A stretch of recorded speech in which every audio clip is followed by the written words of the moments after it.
Mga kapuso, ngayong taon papayagan na po ng Civil Aviation Authority of the Philippines o CAAP ang paggamit ng mga pasahero ng eroplano ng laptop at cellphone habang sila ay nasa biyahe.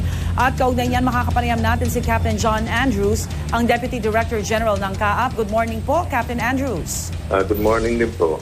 Alright, December 30 po nang inilabas itong order ng CAAP kung saan nakasaad na pwede nang gumamit ng mobile devices sa eroplano. Pag ganito ho, kailan ho tuluyang maging effective? Maging effective po ito 15 days pagkatapos ma-publish sa isang daily newspaper, no?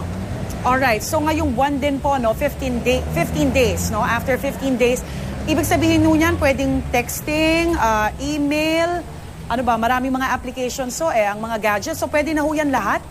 Ang nangyari po dito, yung dating pinagbabawal namin ang gamit ng cellphone sa aeroplano, ay tinanggalan namin yung pagbabawal na yun.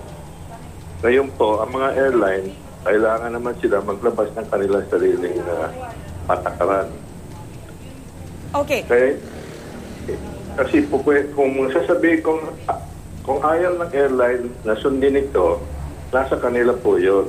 Discretion pero hindi nila. na po bawal sa batas. Correct. So discretion din ho ng mga airline companies. Pero sir, ang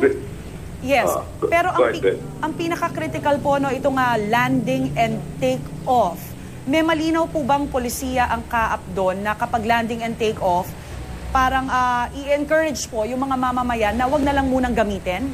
Hindi po. Wala pong epekto na po yan sa aeroplano. Na-prove na po yan. Kaya pwede lang gamitin. Ang pinagbabawal lang ng CAAP ay huwag gamitin yung tawag. Kaya pwede kayong gumamit ng SMS, texting, at saka kailangan yung cellphone nyo nasa silent mode para hindi magulo sa loob ng aeroplano. So calls pwede ho. Calls ang bawal. Para po sa kaalaman ng publiko, ano po yung dahilan ng desisyong ito, sir? Yung desisyon na rin dito, kasi kung isipin nyo, kung 200 na tao, sabay-sabay tatawag na call, medyo magulo po sa loob ng aeroplano. Correct. Kaya kailangan po SMS messages lang at saka naka-silent mode lahat yung mga cellphone.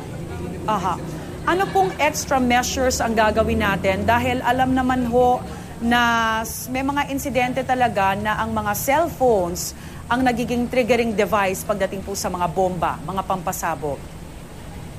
Alam niyo po, yung triggering device na nasabi niyo, una po, medyo mahirap yata magdala po ng maglagay po ng bomba sa aeroplano.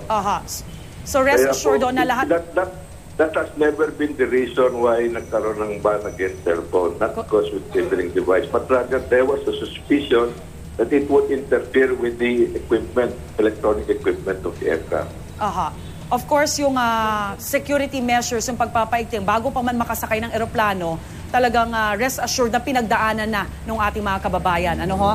Opo, totoo po yun. Alright, maraming salamat po, sir. Sa inyo pong impormasyon na ibinahagi sa amin, Captain John Andrews, Deputy Director General ng CAAP. Salamat din po.